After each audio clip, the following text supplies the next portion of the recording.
2. Predators.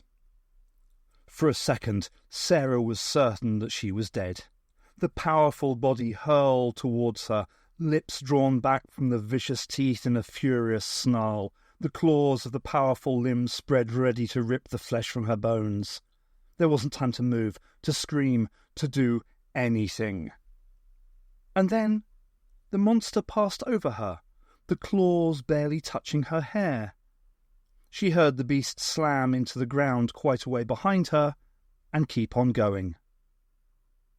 Giddily, Sarah spun about and stared into the gloom. Her heart was still hammering away at the inside of her rib cage, but her adrenaline high was starting to evaporate. Reaction to the close passage of death made her weak. "Did you see that?" exclaimed the doctor, excitement making him almost hop up and down. "See it?" Sarah yelled. "That monster almost killed me." "Oh, don't exaggerate," he replied, scuttling along the ground and then bending to examine the spoor where it had landed. The creature had managed a running leap of some 25 feet, Sarah realized. He glanced up at her. "I could see the poor thing was simply running away, not attacking you. It was scared." "It was scared?" she exclaimed. "What about me? I almost had a heart attack." "You're too tough for that," the doctor answered dismissively. He whipped a magnifying lens from one of his overstuffed pockets and started to crawl about on the ground. "Fascinating. Utterly fascinating." "You can't tell me that we're on Earth," Sarah complained as she joined him. "Nothing like that beast ever lived in India." He gave her a thoughtful look. "No, Sarah Jane," he agreed. "That was no animal native to your world, but—" He broke off and pointed back down the faint trail in the direction that the creature had come. "Company." Sarah heard the sound of riders, and in an instant later 4 horsemen emerged from the darkness. Startled, they reined in their steeds. "Good grief!" exclaimed the leader, a grizzled and dignified man in his 50s. "What on earth are you doing here?" "Good evening," the doctor replied, politely raising his hat. "Nice weather for the time of year, isn't it?" "Incidentally, what time of the year is it?" "And what year is it?" growled Sarah under her breath. "Stone the crows," a tubby little man with a prominent nose and shifty features said. "Well," the doctor commented, giving Sarah an "I told you so" glare, "I think that proves we're on Earth at least." A third rider, darkly handsome, stared at them. "You must be lost, I assume."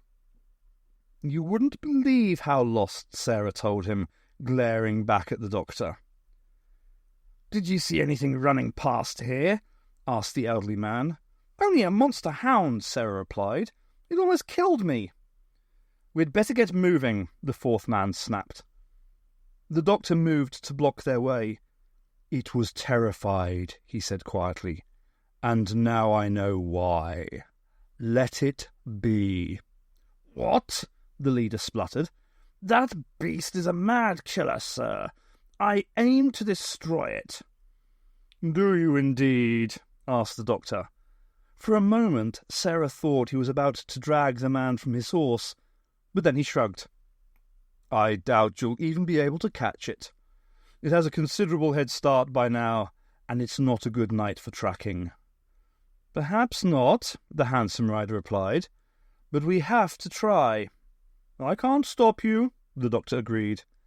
"But is there perhaps somewhere around here where we might be able to get shelter? The night's getting a trifle chilly." The elderly rider thought for a moment and then nodded. "Follow this trail back about 2 miles, he said. "Don't stray from the path. There are bogs out there that'll suck you to your doom before anyone can help. You'll come to Fulbright Hall. Tell the servants there that Sir Edward directed you." Then he glowered. "Wait for me there. I wish to have words with you when I return." Despite the fact that this was a not-too-veiled threat, the doctor grinned as if it were a compliment. "And I with you," he answered. "Many thanks. Come along, Sarah." "I could show them the way," offered the Cockney rider, "or offer the lady me horse." "Come along, Abercrombie," the handsome rider snapped. Spurring on his horse, he led the four riders off into the night. The doctor turned to Sarah. "And what do you make of that?" he asked her. There was a twinkle in his eyes.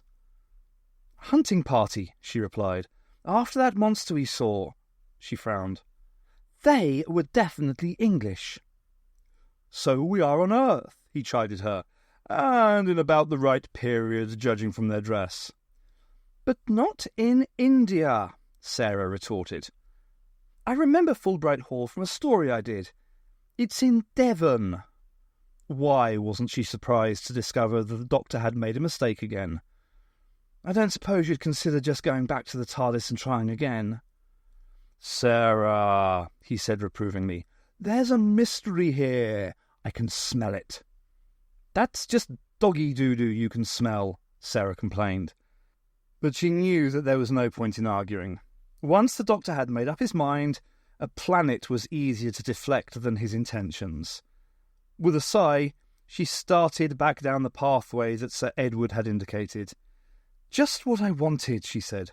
"A 2-mile hike over the moors." "Exercise is good for you," the doctor informed her. "It gets the blood flowing." "That monster almost got my blood flowing," Sarah snapped. "It wasn't attacking you," the doctor insisted. "It was just trying to escape. I don't think Sir Edward and his merry men will catch it." Something in his voice made Sarah wince. "You're not thinking of looking for that thing tomorrow, are you?" He simply grinned in reply. Bernard Faversham generally liked his job at Bodham's sole representative of law enforcement. Bodham, on the whole, was a quiet little town where the worst crime was normally a spot of drunken disorderly behaviour on a Saturday night. Faversham lived in a small cottage on the edge of town, which doubled as his police station. There was no jail here, and there had never been the need for one. It was usually a quiet little post, which suited Faversham fine. Until recently. Then there had been the problem of missing children. And now... He was a trifle overweight, he knew, but it wasn't just the unexpected exertion at this time of night that was making his heart pound and his nerves jangle. Jim Brackley had roused him from his bed with the news that Ben Tolliver was dead. Tolliver had been a fixture in the village for more than 60 years. Faversham had grown up here, and Tolliver had always been one of the local characters. He flirted with the barmaids, joked with the other fishermen, and had been pretty tolerant of even the most unruly of children. Faversham had many memories of the old man. It was hard to think of him being dead, and even harder to picture what the shocked Brackley had described. As they arrived on the small wharf, Faversham slowed down. There was already a small crowd gathered near the end of the wooden structure. News travelled fast in Bodham, and Tolliver had been well liked. Most of the crowd were women. The men would still be out at sea for another few hours, making their living. Only the old, like Tolliver, or the injured, like Brackley, whose right sleeve flapped as he moved, were home. "Stand aside," Faversham ordered, panting. The crowd melted slowly. Faversham saw shocked expressions on several faces, and traces of vomit staining clothes and chins. Brackley had warned him that Tolliver's body was mutilated. Faversham tried to steel himself for the sight. Even so, he almost contributed to the stench on the boards. Holding down the bile with difficulty, he drew closer to the old man's corpse. Tolliver had been dead only a couple of hours, that was clear, and the cause of death was more than apparent. Something had bitten through half of the old man's head.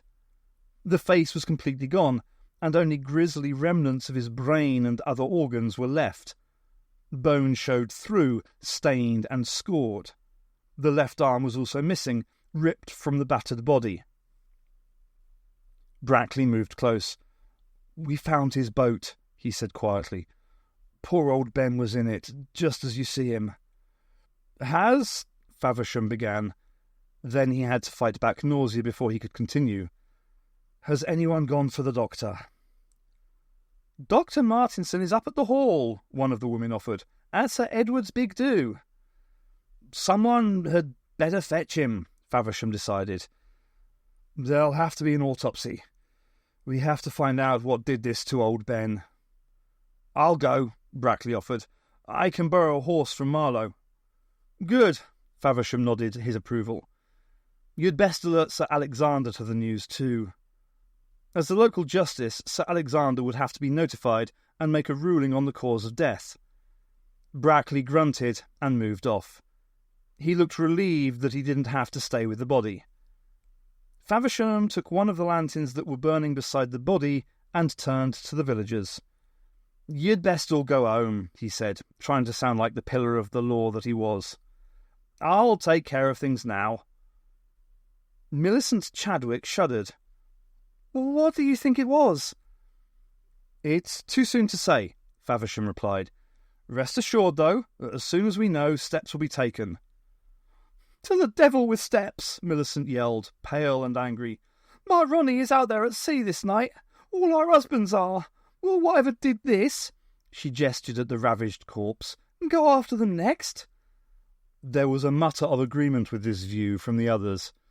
"Please, Millie," Faversham said gently, "go on home. I'm sure that Ronnie and the others will be fine.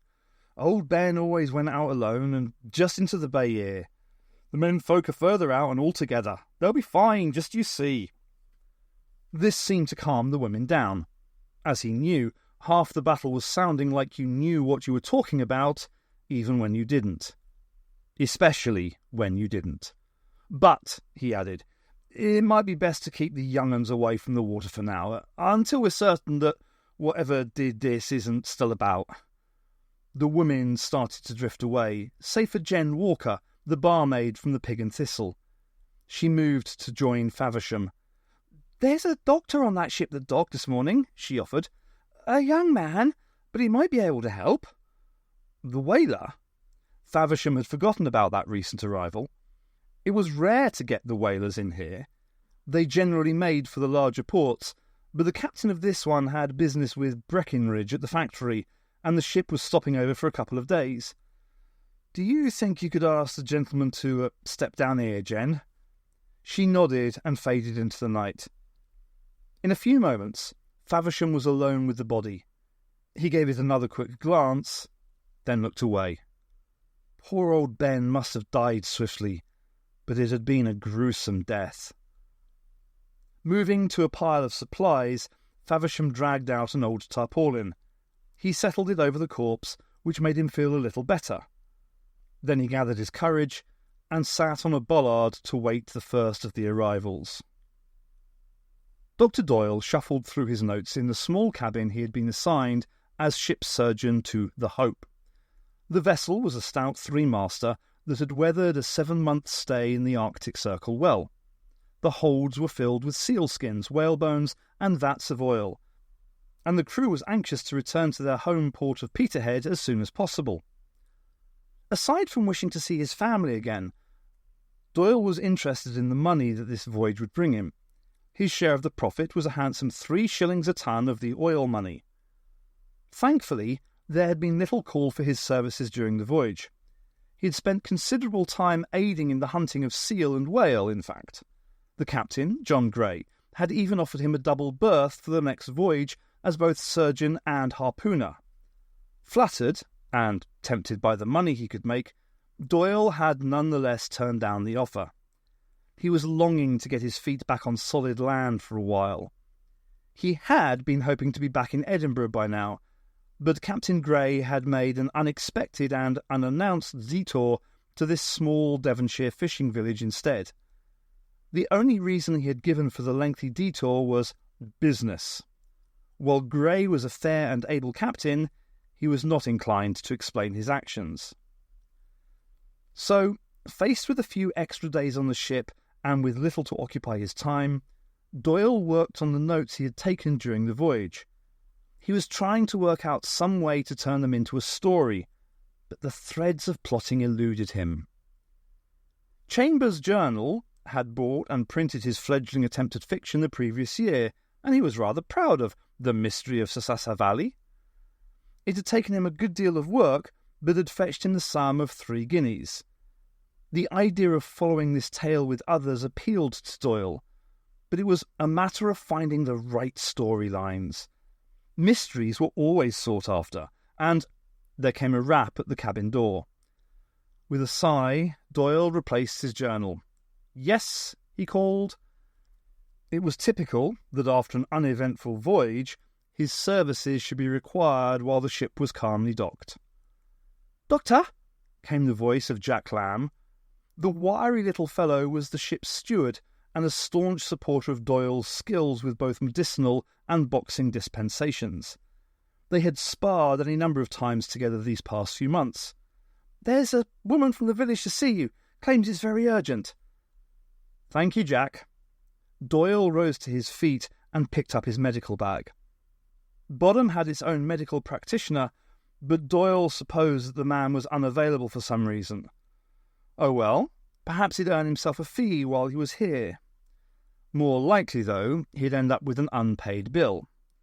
Still, if there was a need for his services, he could hardly turn down the call. He went up onto the deck, where a young woman, attractive in a rustic sort of way, stood waiting for him. The way that she stood on the gently swaying deck confirmed that she was no sailor. "I'm Ship Surgeon Doyle," he informed the woman.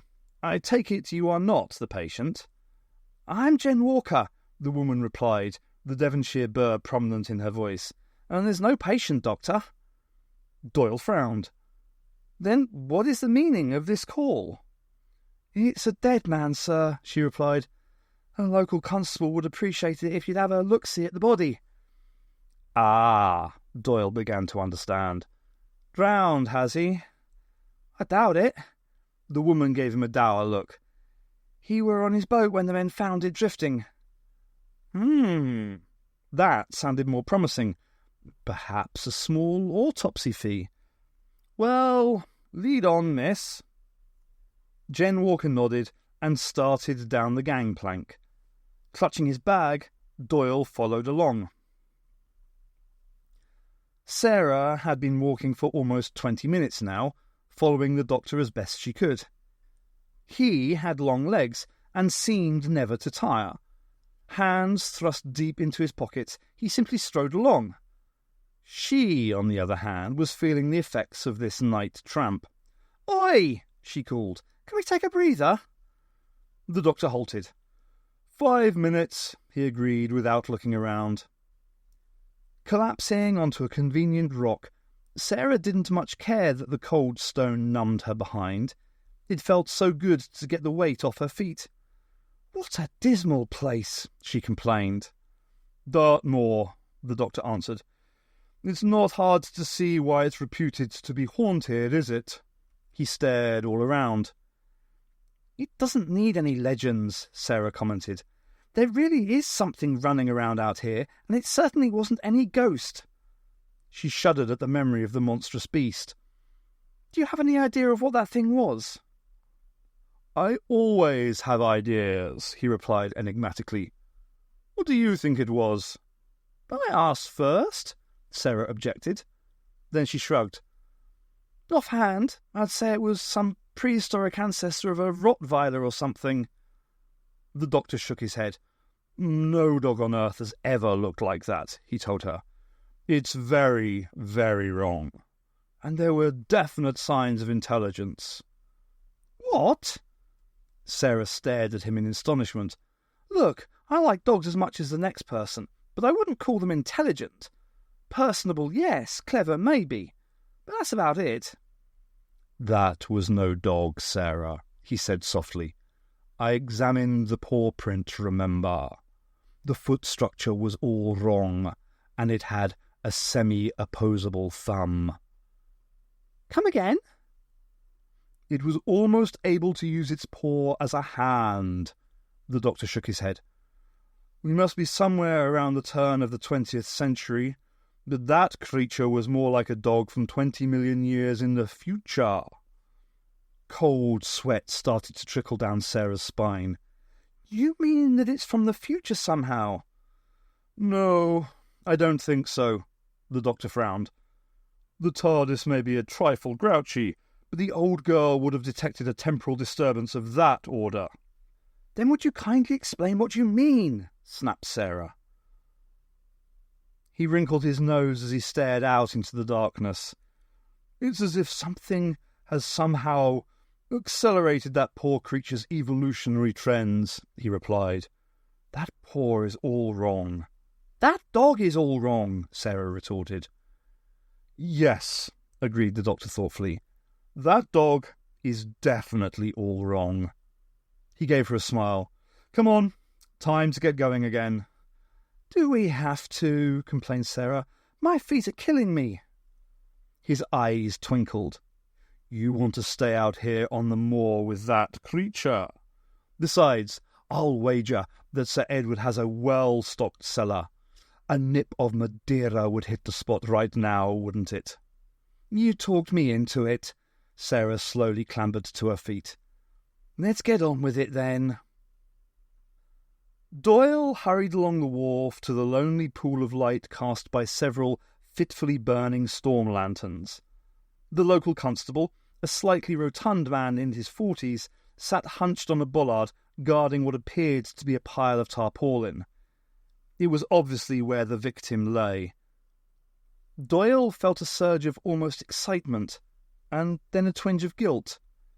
This was at least out of the ordinary, but it was a shame that a man had to perish to break the day's monotony. As he approached, the constable glanced up, then slowly rose to his feet. Ship's Surgeon Doyle, the doctor introduced himself. I understand you have need of my services? We do, agreed the policeman. I'm Faversham. He nodded at the bundle on the planks. Old Ben Tolliver was killed tonight. Killed? Then this was no simple accident, or some unfortunate old man whose heart had picked an inopportune time to stop working. The excitement began to rise within Doyle again.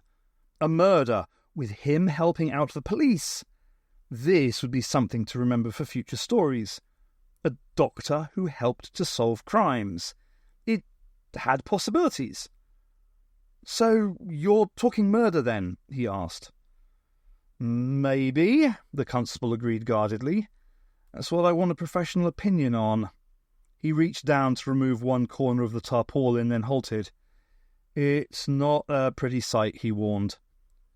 Neither is watching a man dragged to his maker by a dying whale, Doyle replied. But I've seen that. Faversham nodded, then drew back the covering. Doyle had to fight the urge to throw up his meagre supper onto the dock. Judging by the smell, others had failed at this task. It was no easy thing for Doyle to retain control of his stomach. He had seen bodies dissected as part of his anatomy classes, but nothing to match this. The dead man was missing most of his head and one arm. God alone knew what else the rubber sheet prevented him from seeing. What could have done this? He gasped. I was hoping you could tell me, Doctor, the policeman answered dryly. That's why you're here. Doyle nodded, then stopped the motion, afraid it would make him sick. It appears to have been some violent action, he said, trying to wipe from his appalled mind the fact that this had been a human being who lived and loved and laughed just hours earlier. Doyle bent slowly to study the mangled corpse. Once his nausea was under control, his curiosity came to the fore. This is most unusual, he finally announced. Aye, agreed Faversham with sardonic humour. It's the first body I've come across that's missing its face. But can you tell me anything of help? Several things, I think, Doyle told him. One of his professors at Edinburgh, Joseph Bell, had astounded people by his inferences and deductions based on small facts. Doyle knew he couldn't emulate the master fully, but he could do so in some small measure. First, obviously, the man died recently, within the past 3 or 4 hours, I think. That's most likely true, agreed the constable, seeing as how I had a drink with Ben myself late this afternoon. His death was clearly caused by the facial wound, Doyle plunged ahead. If it had been inflicted after the man was dead by some sort of means, there would have been less bleeding, and it was performed by some animal with rather large and incredibly strong teeth. He gestured at what remained of the sphenoidal and frontal bones. You can see the scoring of the bones where the teeth clamped together. The constable frowned. You mean he was attacked by a shark or something? Not a shark, Doyle said firmly. For one thing, no shark's teeth I've ever seen or read about could score the bones in that way. And sharks attack limbs, not the head. Besides which, he would have had to have been in the water to have attracted a shark's attention. There is no sign of dampness on the clothes, and I perceive a pouch of tobacco in his pocket, which appears to be still very dry. Therefore, whatever attacked this benighted soul was on the boat and not in the water. Faversham shook his head in puzzlement. Well, it certainly beats me, sir. Doyle nodded. This was a most intriguing mystery indeed. I could tell you more if there were some well-lit place to perform an autopsy, he offered. Would that be possible, do you suppose? I reckon, the police agreed. I could speak with the landlord of the Pig and Thistle. He has an old stable that might be of use. He glanced down at the body again. Would you mind staying here, sir? I can't have poor Ben unattended. Oh, I understand perfectly, Doyle replied. I'd be happy to stay and await your return. There was no way anyone could drag him away from here at the moment. This was far too intriguing to pass up. He reached down to cover the face of the body, though. It was one thing to wait here, but quite another to stare at that sight alone as he did so. Thank you, sir, Faversham said. I don't know what this world is coming to. This used to be such a quiet little town. He shook his head sadly. I've already had to send to London about the missing children. I'd hate to have to write to them again. They might think I'm not up to this work. Still, you don't need to hear about my troubles, do you, sir? He managed a small smile. I'll be as quick as I can, I promise. Take your time, Doyle answered airily. Then he sat on the bollard and was lost in his thoughts before Faversham had gone 5 steps. A medical man helping the police to solve their crimes. Yes, it had distinct possibilities for storytelling. Bear up, Sarah, said the doctor, irritatingly cheerful. We're almost there now. You've been saying that for the past 15 minutes, Sarah objected. Then we're at least 15 minutes closer to our destination, aren't we? He rejoined. Sarah sighed. No matter how often he was proven wrong, the doctor always managed to end up thinking he was somehow right all along. Before she could object to his latest load of cheek, he held up a warning hand. Mindful that the monster was still at large on the moors somewhere, Sarah promptly stood still, peering into the darkness nervously. Is it that monster back again? She whispered. Worse, the doctor answered in his normal velvet tones. Worse? Sarah tried to imagine what could possibly be worse than that giant hound. She doubted her imagination was warped enough. Shivering, she stared fruitlessly around. What? Boys. What? Sarah felt like punching him for scaring her further. Young boys, the doctor said, striding across to a bush that was barely more than a shadow in the gloom.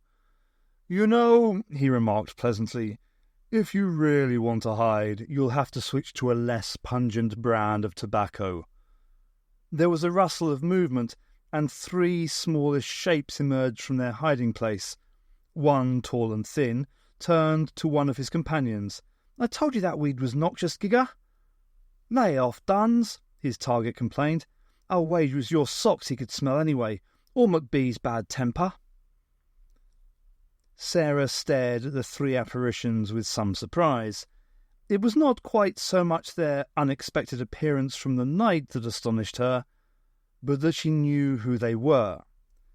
The tall, gloomy-looking lad was L.C. Dunsterville. The smaller, darker youth was George Beresford. And as for Gigger, he was a strange-looking boy, of that there was little doubt. On the stout side, and shorter than his friends, he wore steel-rimmed glasses with pebble lenses. His nickname came from these, derived from gig lamps, and there was the faint but unmistakable trace of a moustache on his upper lip. He possessed penetrating blue eyes and a strong, blunt manner. Sarah punched the doctor on the arm. "You're a decade early," she complained. "He's still a schoolboy." "I may only be 15, Gigger said with as much dignity as he could muster in the circumstances, "but I'm a man." "Ah," said the doctor with understanding. He held out a hand. "Rudyard Kipling, I presume." Kipling took his hand and shook it seriously. "Do I know you, sir?" he asked. "No," the doctor replied, "but we know of you. My friend here wanted to meet you. This is Sarah Jane Smith, and I'm the doctor." Turning to Sarah, Kipling took her hand and bowed over it, planting a kiss. "Enchanted." "Don't hog a Gigger," Beresford complained. "Let's have a go too, you beast." "Quit your drawing, McBee," Kipling snapped. "She came to meet me, remember?" Sarah was not at all sure she wanted 3 overly active 15-year-old boys fighting for her attention. Trust the doctor to miss their target by several continents and a decade. Still, he had managed to get to the right planet, at least. "Okay, enough," she announced, pulling her hand free of Kipling's surprisingly strong grip. "What are you doing on the moors at night? Shouldn't you be in school?" Dunsterville snorted. "They don't much care where we go, as long as we're back for morning prayers." "Don't you know that the moors are dangerous at night?" Sarah asked. "We scoff at danger," Beresford replied airily. "How remarkably foolish," the doctor muttered. He glared at the boys. "Didn't you hear the hound out hunting?" "That thing?" Kipling shrugged. "It's often out. It doesn't hurt anyone, just animals." "You've seen it then?" asked Sarah. "Not as such, no," Kipling admitted. "We've heard it and found its tracks, though. But we're not afraid of it," Beresford added quickly. "You should be," the doctor snapped. 3 heads and not a brain between you. What possessed you to come out here?" Kipling scowled, obviously not keen on being lectured. "We were looking for Anders. He went missing a couple of weeks back, and there's been a frightful stink about the whole thing." "It was Gigger's idea," Beresford explained. "He thought we might find some clues the local policeman missed." "At night?" Sarah asked incredulously. "What do you think you'll find at night?" "A pretty woman, for one thing," Kipling answered. "Suck up," the doctor muttered. In a louder voice he added, "And to get a chance to smoke in peace, eh?" "That too," agreed Dunsterville, not at all embarrassed. 2 birds with 1 stone and all that rot." "Speaking of rot," Sarah said, "don't you know smoking's bad for you?" Kipling stared at her in amusement. "Now that's rot. Smoking is an art form, and it makes a man out of you." The doctor shook his head. "You're a century too early," he informed Sarah. Staring at the doctor, Kipling announced, "You're an odd fellow." "And you're an impudent wretch," the doctor replied, grinning. "Does that make us even?"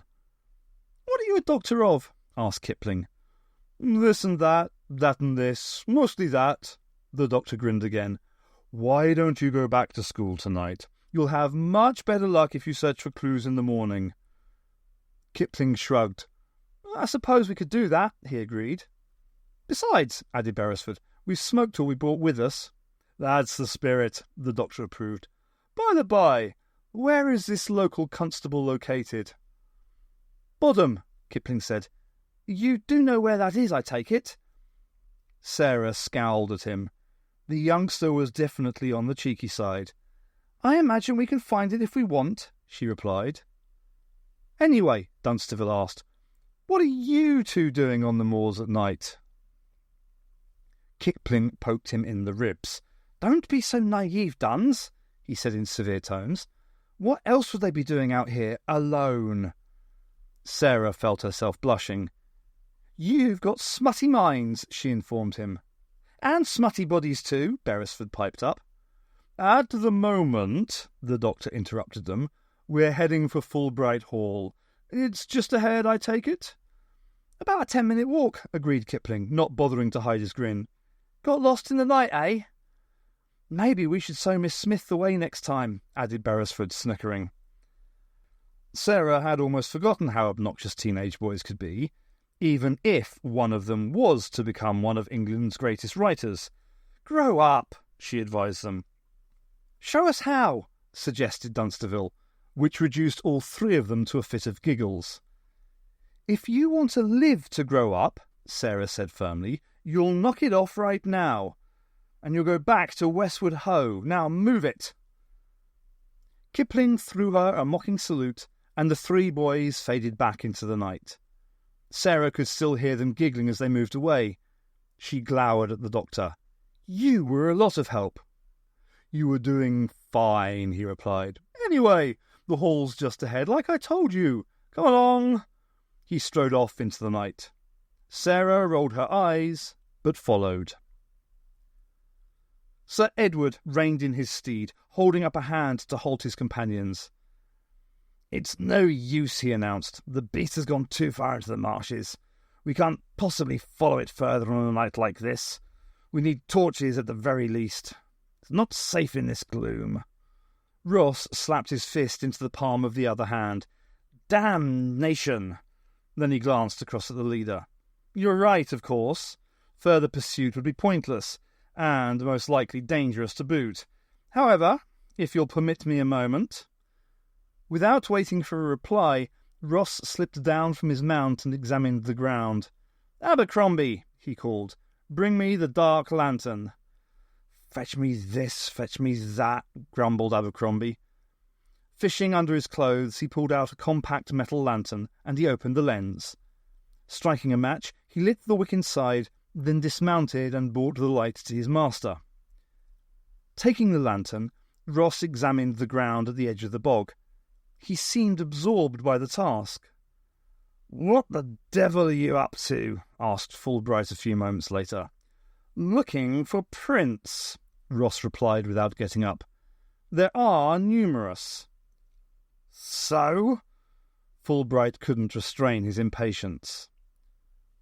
Ross clambered to his feet, blew out the light, and handed the lantern back to Abercrombie. "So, it proves that the beast we were chasing traverses this path often. Animals, as I'm sure a keen sportsman, such as yourself knows full well, tend to keep to the same paths. I suspect we've discovered one of our quarry's home trails." "Capital!" exclaimed Bridewell. "So all we need to do tomorrow is to return here and take up the trail once again in the daylight. Or simply await the monster's emergence tomorrow evening," Ross suggested. "Either way, we have it, provided Sir Edward can return us to this spot." He glanced up at his host as he remounted. "I can indeed," Fulbright replied. "Splendid," said Ross. "Then I suspect we shall be able to clear up at least one aspect of this intriguing mystery before another day has passed. For the moment, however, I am certain that a glass of your excellent Jerez would be more than welcome to us all, Sir Edward." Fulbright nodded. Whatever else this man was, he was neither a fool, nor did he lack discrimination. The sherry was a particularly fine batch. "Then let us return to the hall," he agreed. The sight of lights suddenly appearing from the darkness cheered Sarah up immensely. She had begun wondering if Fulbright Hall was some sort of mythical place, like Brigadoon or Shangri-La, and it was comforting to have proof that something physical existed at the end of their journey. "The end is nigh," she muttered happily. "I wonder if I can get a footbath there." "We're Sir Edward's guests," the doctor pointed out. "I should imagine you can get whatever you want." "I don't recall him using the word guests," Sarah objected. "In fact, I got the impression that we were to be held to account." "Semantics," the doctor replied dismissively. "I'm sure he meant us to think of ourselves as guests." "Hello," he grinned again. "Do you hear what I hear?" Sarah listened carefully. She could just make out the strains of violins. "Music?" "Right." His teeth flashed. "I do so love a party, don't you? Fancy a dance?" "After this slog?" Sarah snorted. "Besides, I don't imagine they know the twist or anything else I can do." "We are a bit before the Beatles," the doctor agreed. "Pity." They'd come to a pair of wrought iron gates that stood some 15 feet high. Lanterns blazed on either side of the gates, showing tall walls stretching off into the night. The gates had been flung open, and the gravel driveway showed evidence of the passage of a number of carriages. Without hesitation, the doctor marched along the lawn on the side of the drive. Sarah followed his lead, dodging around patches of flowers and shrubs. Their way was illuminated by lanterns on small pedestals that stretched up to the main doors of the hall. To reach these doors, they had to ascend a flight of wide steps. The doctor rapped on the door and then bent to examine the knocker. "Fine workmanship," he observed. "Sir Edward's family obviously has taste." The door opened, and he was staring at the midriff of a portly butler. "Hello. I'm the doctor, and this is Miss Smith." "Quite, sir," agreed the functionary. His face was absolutely impassive. "And you are here for the affair?" "Naturally," agreed the doctor, giving Sarah a big wink. Sarah simply grimaced and followed him inside. The hallway showed taste and money in about equal amounts. Sarah's knowledge of art was spotty at best, but she was fairly sure that the portraits of various personages on the walls included a Gainsborough and a Holbein. Suits of armour stood guard at the base of the main stairs, and guests and servants circulated about the pedestals which held vases and busts. A lovely young woman broke through the throng, her pretty face flushed and eager. "Roger, Papa," she began. Then, seeing the two arrivals, her face fell. "Oh, your pardon. I had hoped—" "Quite," agreed the doctor amiably. "Papa, I take it, is Sir Edward?" "Yes," the young lady replied. She offered her gloved hand, which the doctor solemnly touched to his lips. "I'm Alice Fulbright." "Charmed," the doctor assured her. "I am the doctor, and this is Sarah Jane Smith. Say hello, Sarah." "Hello," said Sarah obediently. "We did meet your father and 3 other people out on the moors." "Were they all right?" asked Alice, concern in her voice. "They were when we left them," Sarah answered. She decided against mentioning the beast they had been pursuing, afraid the young woman might faint or something. "Your father suggested that we meet him here when he returned." "Oh, how rude of me!" Alice blushed at her lack of manners. "Would you care for a glass of something?" "A glass of anything," Sarah admitted. "My throat's parched." "Of course." Alice led them into the main hall. This was still quite active, despite the lateness of the hour. It had to be at least 1 in the morning, Sarah judged, but the ball was in full swing. She felt a little underdressed amid all the military uniforms, dress uniforms, and bejewelled dresses. The doctor, naturally, seemed to feel he was perfectly attired, despite his ratty appearance. He managed to snaffle 2 glasses of champagne from a passing waiter and handed one to Sarah. It was, of course, first class. Sarah had to fight the urge to down it in a single gulp. It felt good to get something to soothe her throat at last. "I don't know if you know anyone," Alice said. "I know a lot of people," the doctor admitted, "though I doubt any of them are here." Alice smiled. "I'm sure you do, Doctor. You have the air of a man of the world. Do you travel much?" "You wouldn't believe how much," Sarah assured her. "It's our first time in Devon, though." "At least this century," agreed the doctor. Alice laughed, delighted at what she clearly thought was politely silly conversation. "Come along then," she said. "I'll introduce you around." She took them to the closest knot of people. "This is Sir Alexander Cromwell, Lady Bumwell, and Captain Kevin Parker," she announced. To the trio she explained, "This is the Doctor and Miss Sarah Jane Smith." "Charmed," replied Parker, a tall, neatly bearded military man. He kissed Sarah's hand. A pretty lady always lightens up the room. Sarah curtsied, smiling at the compliment. "Doctor?" asked Sir Alexander. "Of what field of studies?" "All that I've found," the doctor replied modestly. "I dabble a lot." "Are you interested in astronomy by any chance?" "By every chance," agreed the doctor. "It's a special study of mine." "Capital!" exclaimed Sir Alexander. "Mine also. I've my own telescope set up at home, you know. I've been cataloguing nebulae." "Really?" The doctor gave him an engaging grin. "Perhaps I could have a peek sometime. I've always been awfully fond of a good nebula myself." There was a slight motion in the surrounding crowd, and one of the liveried footmen approached. "Begging pardon, sir," he said to Sir Alexander, "but there's a man from the village come to see you. Says it's very important." The servant lowered his voice. "There's been a death." "A death?" Alice gasped. She went pale. "Is it—" She couldn't finish the sentence. "One of the villagers, my lady," the footman assured her. "No unimportant." "Thank goodness for small mercies," said Sarah sarcastically. "It's just a villager." The footman flushed and looked away. "I suppose I'd better speak with the man." Sir Alexander apologised to the group. "If you'll excuse me." "Allow me to accompany you, Sir Alexander," the doctor said quickly. "Perhaps I may be of some small help." "Thank you." Sir Alexander moved across the room, the doctor in his wake. Sarah eyed her empty glass and sighed. She'd have liked another, but she couldn't let the doctor out of her sight. "Oi!" she said to the footman. When he looked at her, she stuck the glass in his hand. "Thanks." Then she made off after the doctor.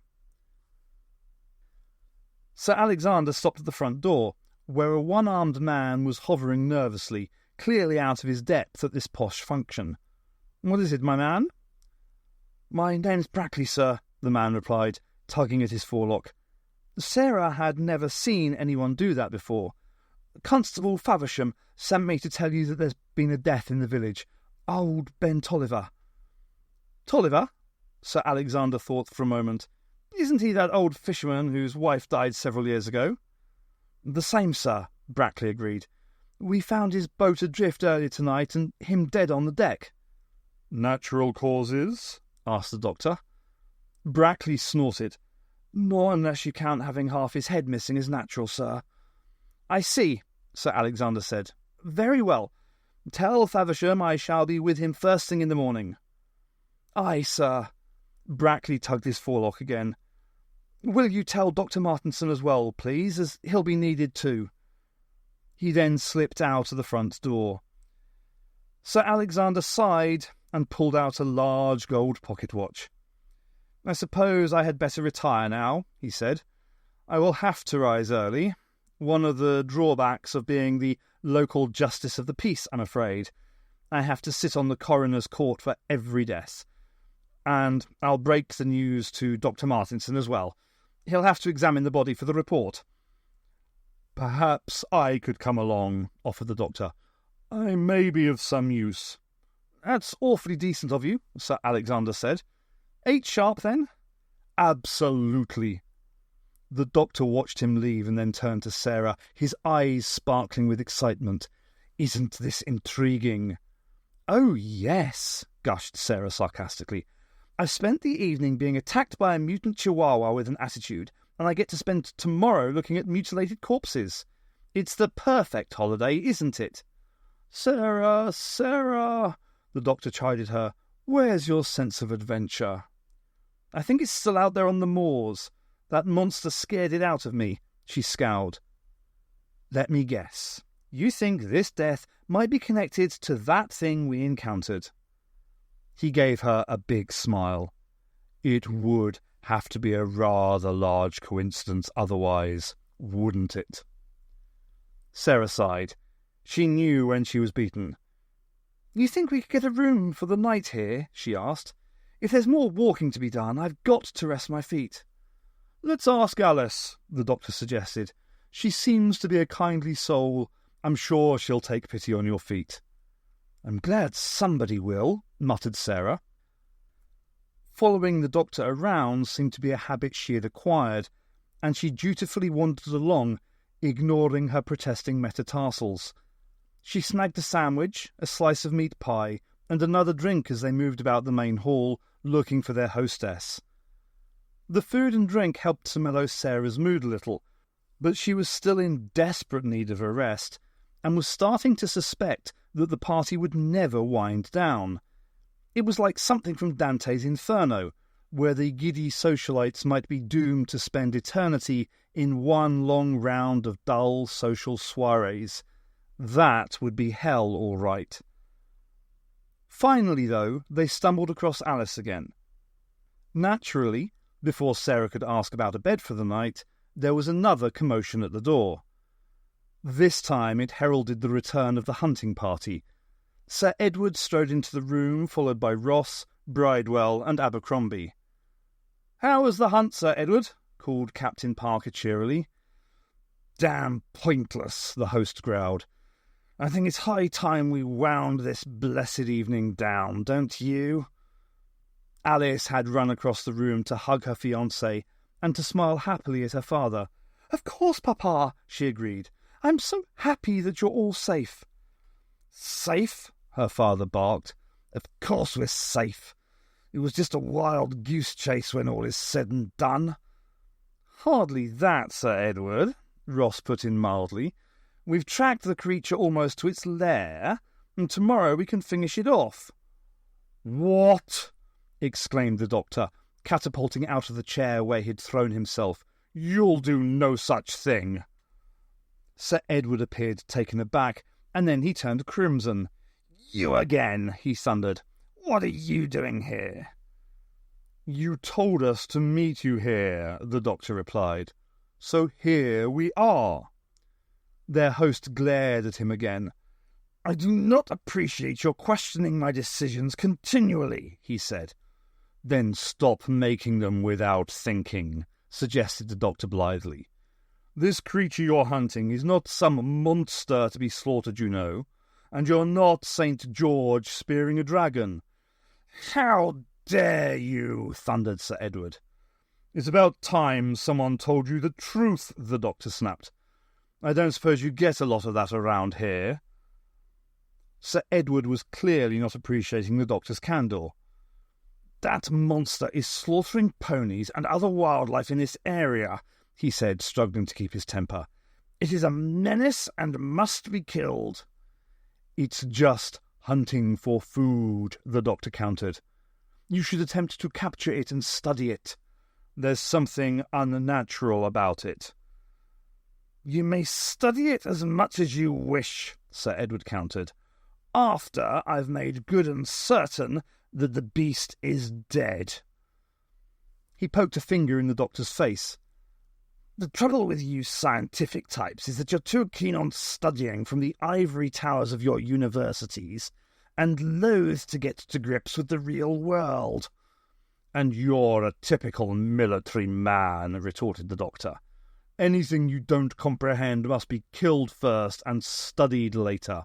"Papa," Alice broke in, attempting to soothe his ruffled feelings, "the doctor and Miss Smith are our guests. They're going to help Sir Alexander in the morning. Try to be a little kinder." "Sir Alexander?" her father asked. "Whatever does he want their help with?" "There's been a death in the village," the doctor explained. "Really?"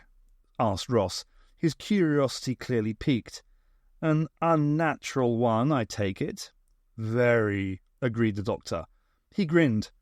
"An eventful night, wouldn't you say?" "Definitely," Ross agreed. He gave a thin smile. "And in such a pleasant, isolated community, too." "Odd, isn't it?" the doctor returned the smile. "And why are you here? Not a local, are you?" No more than you are, Doctor, Ross replied. He made no effort to answer the other question, however. Sarah frowned. There were obviously undercurrents at work here. She caught the black look that Sir Edward darted in Ross's direction. Obviously, the host wasn't too much at ease with the guest. "Look," she broke in, "it's late and we're all tired. My feet are killing me. Can't we call this a night and start arguing again in the morning?" "Miss Smith is right, Papa," Alice said. "We're all tired." She smiled and rested her hand on his arm. "And you are getting a little grouchy." For a moment, it seemed as if Sir Edward was about to throw another tantrum. Then he patted his daughter's hand fondly. "You're quite right, Alice. It is time to retire. Tomorrow is likely to be a busy day for us all." He glared at the doctor. "Do you and your friend have anywhere to stay the night?" he growled. "Courtesy forces me to offer you a room." "And forces me to accept," the doctor answered lightly. "Thank you." Alice took Sarah's arm. "You shall have the room adjoining mine," she said. "I'll show you the way and loan you a few necessities." "Thanks." Sarah gave her a warm smile. It was impossible not to like the young woman. Anyone less like her aggressive, cantankerous father was difficult to imagine. Sarah nodded to the group. "Good night." Alice gave her father a peck on the cheek and another to her fiancé. "Good night." Then she led Sarah up the marble stairs. "You must forgive my father," she said softly. "He has a lot of responsibilities." "I understand," Sarah told her. "And you'll have to excuse my friend. He sometimes gets a little carried away with his ideas." Alice smiled. "It sounds like we both have a lot of practice in being tolerant," she said. "I'm glad to have met you, Miss Smith." "Sarah," Sarah told her. "You make me sound like a schoolteacher." "Sarah," agreed Alice. She smiled. "I hope we can be friends." That would be nice. Sarah couldn't help liking the young woman. She was very open and friendly. She only hoped that the doctor and her father could resolve their differences. It would make things so much easier. She knew from experience, however, how little chance there was of that occurring. He lay in his lair, panting from exertion and licking his sore paws. His sides heaved and his head rang. It had been a hard chase, and he had been hunted as though he were some monster. But he wasn't. He couldn't help what he had become. And he had been forced to abandon his prey before he had done little more than taste it. His stomach cried out for food, but he didn't dare leave his lair again tonight. The men might still be waiting for him with their guns. He didn't want to die, even if his fate was repugnant to him. He hated being the monster he had become, but he feared death more. Why couldn't they just leave him alone? He didn't want to hurt anyone, even though he knew it would be easy to use his powerful jaws on a person. It would take less effort to kill a man than a pony. Men couldn't run as far or as fast. But he couldn't kill. He had been human once. Not anymore. Men treated him like he was a monster, hunting him, hounding him, never allowing him peace. Well, if that was what they wanted to make of him, maybe he should become what they expected. Maybe he should accept his fate and be the monster that he had been transformed into against his will. He recalled the look of revulsion and terror on the face of that lady he had jumped over. He had been careful not to hurt her, and she had still been terrified and repulsed by him. Well, if that was all they saw in him, then maybe that was all he should be. He had to eat tomorrow, and if any hunter tried to stop him, then he would have no choice. He would have to kill.